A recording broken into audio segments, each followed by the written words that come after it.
तो देखिए 8 राज्यों की 49 सीटों पर मतदान लगातार जारी है और जो वोटिंग परसेंटेज सामने आया है दोपहर 1 बजे तक का, लद्दाख उसमें सबसे आगे निकल गया। आपको बता दें लद्दाख में एक सीट को लेकर वोटिंग चल रही है और देखिए वहां पर जो मतदान प्रतिशत दर्ज किया गया है 52.02%।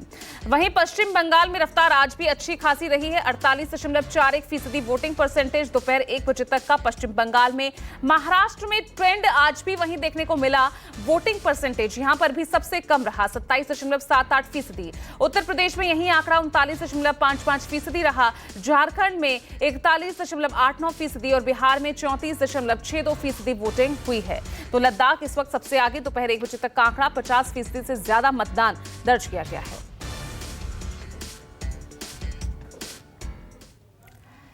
और वहीं आप देखिए 49 सीटों की हर तस्वीर हम आपके सामने रख रहे हैं। हमारे तमाम सहयोगी इस वक्त ग्राउंड जीरो पर मौजूद हैं और देखिए सुबह 7 बजे से हर पोलिंग स्टेशन की तस्वीर आपके सामने रख रहे हैं। मतदाताओं के बीच क्या मुद्दे हैं, क्या समस्याएं हैं जिनको सोचकर आज वो अपना जनप्रतिनिधि चुनने जा रहे हैं और एक बड़ा फैसला उनका आज ईवीएम में कैद करने जा रहे हैं।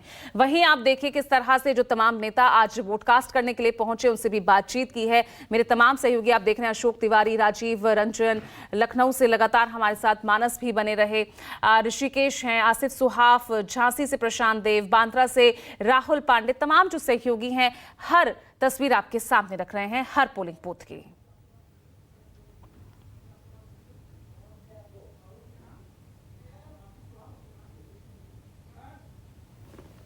तो चलिए अब तमाम मेरे सहयोगी एक बार फिर हमारे साथ जुड़ गए हैं, क्योंकि ग्राउंड जीरो पर क्या तस्वीर है वो जानना आज के दिन सबसे ज्यादा जरूरी हो जाता है।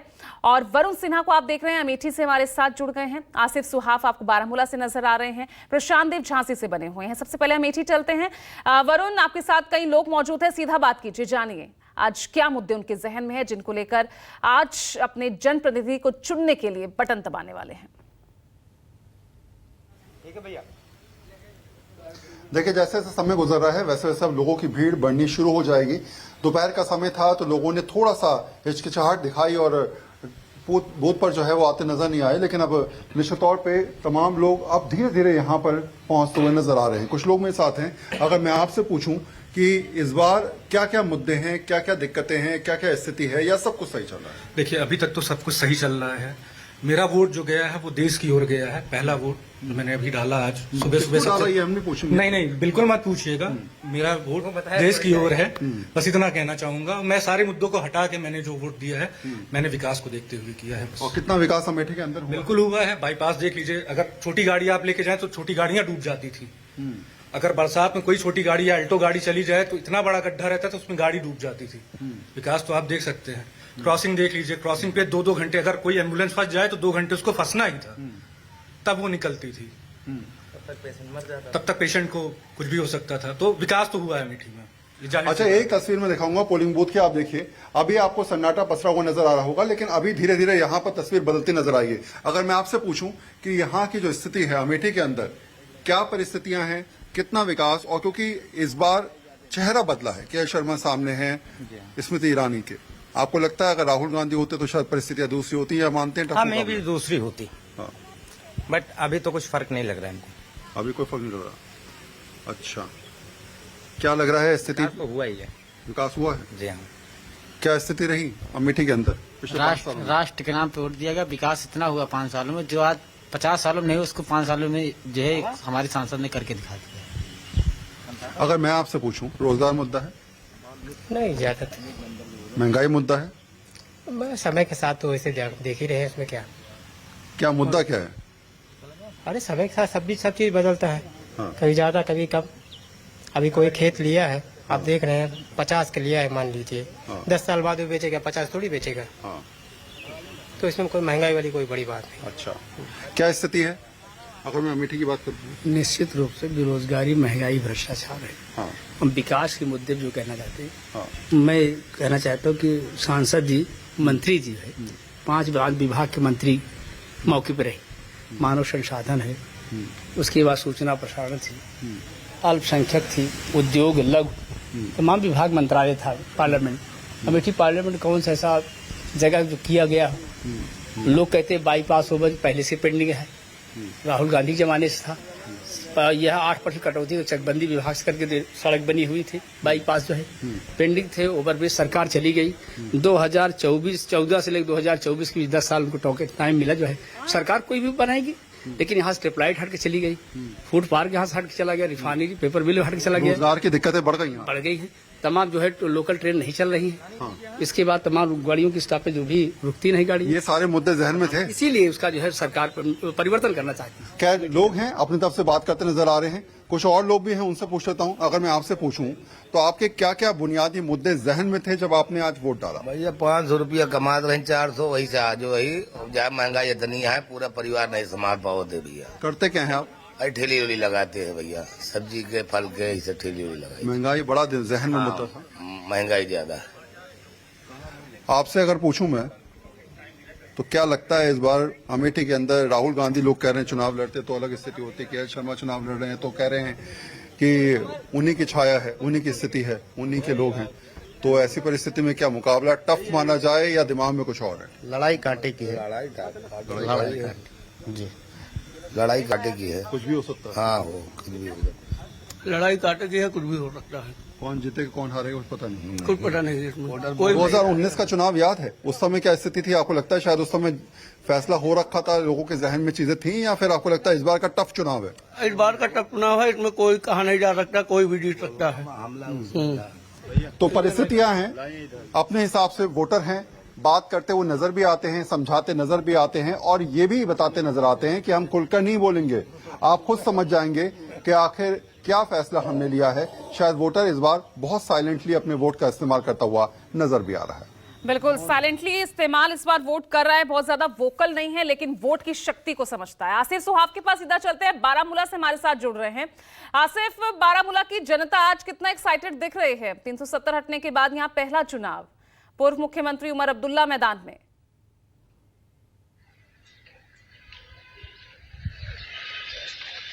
जी बिल्कुल, धारा 370 हटने के बाद पहला बड़ा चुनाव जम्मू कश्मीर में हो रहा है। हालांकि 370 हटने के बाद एक बीडीसी का चुनाव हुआ था, यूएलबी का, लेकिन ये पहला बड़ा चुनाव देखा जा रहा है। और इसमें जिस प्रकार से पहले चरण में हमने यहाँ पे देखा था कि जो देश में चौथा चरण था, लेकिन कश्मीर घाटी में पहली बार श्रीनगर पार्लियामेंट्री कॉन्स्टिट्यूएंसी के लिए वोट पड़े थे, तो उस समय काफी उत्साह दिखा था और पिछले 3 दशकों का रिकॉर्ड तोड़ा श्रीनगर ने और 40% के आसपास पोलिंग रिकॉर्ड की गई थी। उसी तरह का उत्साह आज भी देखने को मिला। सुबह 7 बजे हालांकि पोलिंग शुरू हो गई, लेकिन 6 बजे से ही लोगों की लंबी लंबी लाइनें लगनी शुरू हो गई मतदान केंद्रों पर, जहां लोगों ने बढ़ चढ़कर मतदान में हिस्सा लिया। और अभी 3 बजे तक जो मतदान है वो कश्मीर घाटी की इस बारामूला सीट के लिए 45% हुआ है, 45%, और अंत तक माना जा रहा है कि ये 50% को भी पार करेगा और श्रीनगर की तरफ।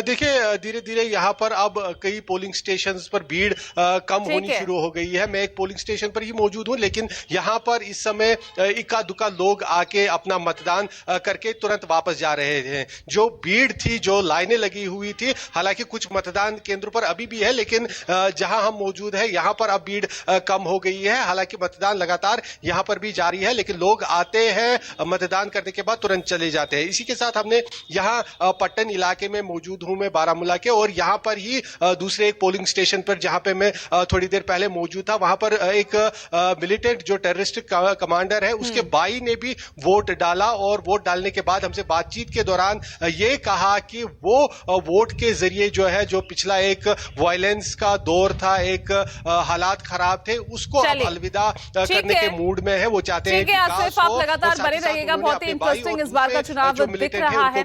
और जो वोटिंग परसेंटेज जम्मू कश्मीर का सामने आया है वो 44% ये वोटिंग परसेंटेज दोपहर 3 बजे तक का आंकड़ा आपको मैं बता रही हूं। आगे बढ़ रहे हैं और मैं बांद्रा का सीधा रुख करूंगी। बांद्रा से आप देख रहे हैं मेरे सहयोगी राहुल पांडे को।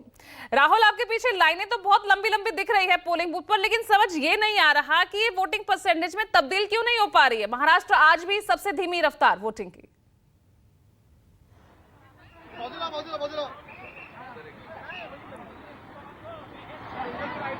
जी बिल्कुल, जहां मैं खड़ा हूं मुंबई में, मुंबई की उत्तर पूर्व लोकसभा सीट है। यहां पर 1 बजे तक 28% मतदान दर्ज किया गया। सुबह थोड़ा तेजी दिख रही थी, मतदाताओं में उत्साह देखने को मिल रहा था, लेकिन जैसे जैसे दोपहर हुआ वैसे वैसे कहीं ना कहीं सुस्ती भी देखने को मिली। लेकिन अब फिर एक बार जो है पोलिंग स्टेशन पर लोगों की भीड़ बढ़ती जा रही है। आप देख सकते हैं कि किस तरह से लोग अब लगातार पोलिंग स्टेशन पर पहुंच रहे हैं, क्योंकि गर्मी एक बहुत बड़ी वजह थी, धूप ज्यादा थी, इस वजह से भी लोग घरों से निकलने के लिए कतरा रहे थे। लेकिन जैसे जैसे शाम हो रही है वैसे वैसे लोग जो है पोलिंग स्टेशन पर पहुंच रहे हैं। हमारे साथ कुछ लोग हैं, उनसे बात करके जाने की कोशिश करें। ये बताइए कि आपने आज वोट डाला है, क्या सोच के डाला? जहन में कुछ, दिमाग में कुछ चल रहा था?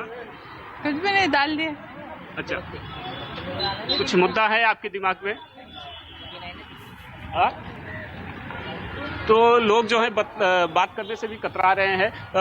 मैं आपको देख रहा हूँ, भाई साहब कब से खड़े हैं, यूथ है, क्या कुछ दिक्कत है? वोटिंग डाल के आए? नहीं, मैं डाल के आया, मैं फैमिली के लिए रुका हूँ, वोट डाल के आ रहे उनके मोबाइल पर। अच्छा, वोट डाल के आए।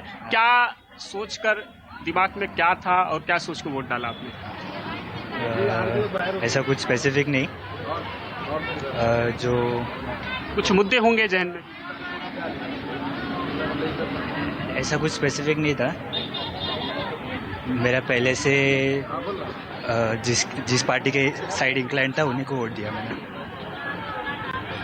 क्या लग रहा है, 10 सालों में विकास काम हुआ है यहाँ इस क्षेत्र के? अगर उत्तर पूर्व मुंबई की बात कर ले तो बीजेपी और शिवसेना यूबीटी की लड़ाई है, कुछ कंफ्यूजन है आपके मन में? कंफ्यूजन तो नहीं है, पता नहीं अभी विकास तो पता नहीं मुझे इतना कुछ हुआ है कि नहीं हुआ है, उस पर कमेंट नहीं कर सकता। पर समस्याएं पूछिए, समस्याएं क्या क्या दिख रही है इन्हें? और भी लोग हैं हमारे साथ। ये बताइए सर, आपने वोट डाल के समस्या क्या थी इस क्षेत्र में और किन मुद्दों को लेकर आपने वोट डाला? नहीं, समस्या तो बहुत है यहाँ पर विभाग में, लेकिन देखेंगे अभी नया खासदार चुन के जाएगा, क्या काम करते हैं। अच्छा, 2019 का चुनाव जो था वो अलग था। 2000 उसके बाद जो है पार्टी शिवसेना 2 भागों में बटी, असली नकली शिवसेना की को लेकर आरोप प्रत्यारोप किए जा रहे हैं। क्या लग रहा है, असली नकली कौन है इसमें? वो मतदारों को पता है असली कौन सी है, नकली कौन सी है, उस हिसाब से वो वोटिंग करेंगे, तो उसमें ज़्यादा घुसने की जरूरत नहीं। अभी जो हो गया सो हो गया, उस पर चर्चा करके फायदा नहीं है, जो आगे है उस पर विचार करना पड़ेगा लोगों को भी। उत्तर पूर्व की बात करें तो बीजेपी से किरीट सोमैया, माफ कीजिएगा, मिहिर कोटेचा चुनाव मैदान में है और शिवसेना यूबीटी से संजय दीना पाटिल। क्षेत्र की समस्या क्या क्या है, क्या नजर आ रहे हैं जिस पर वोट? जैसे कि आप वहाँ पर देखेंगे कचरे का ढेर लगा पड़ा है, या ऐसी बिल्डिंग आधी अधूरी पड़ी हुई है, SRA के प्रोजेक्ट रखड़े हुए हैं, बहुत सारी समस्या है। ज़्यादातर झोपड़पट्टी जो झुग्गियाँ है वहाँ पर समस्याएं ज़्यादा रहती है, अच्छे जो पॉश एरिया है वहाँ से। तो अभी दोनों जो उम्मीदवार है दोनों भी सक्षम है, दोनों चुनकर आते हैं, क्योंकि दोनों को भी अच्छा अनुभव है। एक माजी आमदार रह चुके हैं, एक माजी खासदार रह चुके हैं, तो दोनों को भी पता है कि क्या समस्या है, कैसे उससे निपटना है, उन लोग करेंगे काम।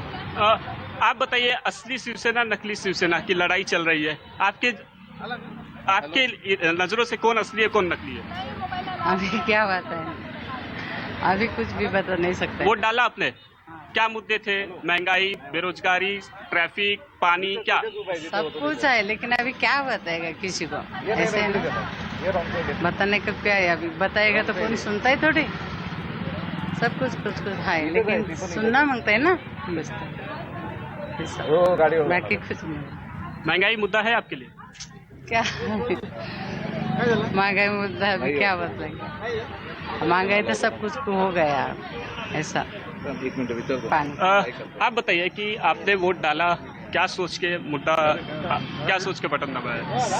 देखते हैं हम लोग हमेशा कि प्रोस्पेक्ट्स क्या है, समस्याएं क्या है, कौन सुलझा सकता है, उस हिसाब से वोट डाला है।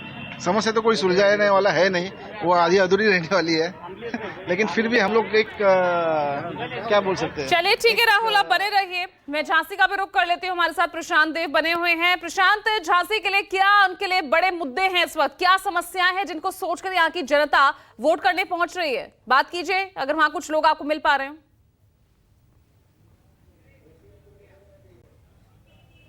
देखिए, झांसी की जब हम बात करते हैं और झांसी से जब हम रिपोर्ट करते हैं तो पूरा बुंदेलखंड का एरिया है, 4-5 लोकसभा आती है जो बीजेपी ने के पक्ष में रही है। और इस बार चूँकि बातचीत करने पे लोगों से अंदाज़ा लगता है कि थोड़ी लड़ाई है, तो बीजेपी को इसको बचाने के सामने की रणनीति है और चुनौती है।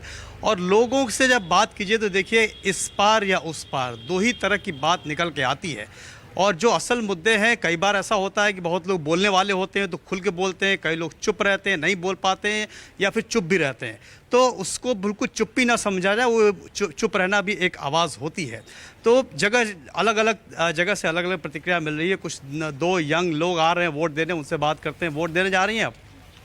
ज़रा हमसे बात करके भी जाइए। झांसी में रहती हैं, स्टूडेंट है या नौकरी करती हैं? स्टूडेंट।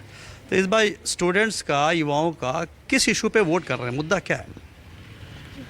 कुछ सोचा होगा ना वोट देने। जॉब मिली है या नहीं मिली है? नहीं मिली। तो फिर क्या करना है? अरे बोलो खुल के, बताओ। मतलब वोट देता है आदमी, सरकार से उम्मीद करता है। तो युवा, आपके दोस्त क्या जॉब के लिए सर, जो पार्टी जॉब देगी। अच्छा, जब नौकरी नहीं मिली तो किसका जिम्मेदार कौन है? एक लगता है किसकी जिम्मेदारी है कि नौकरी नहीं मिल रही? सरकार। सरकारी है। हाँ जी, सरकारी है।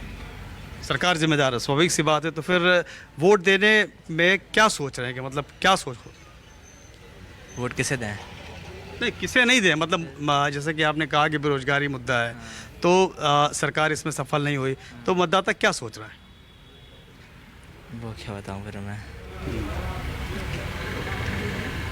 नहीं समझ में आ रहा? नहीं। या बताना नहीं चाहते?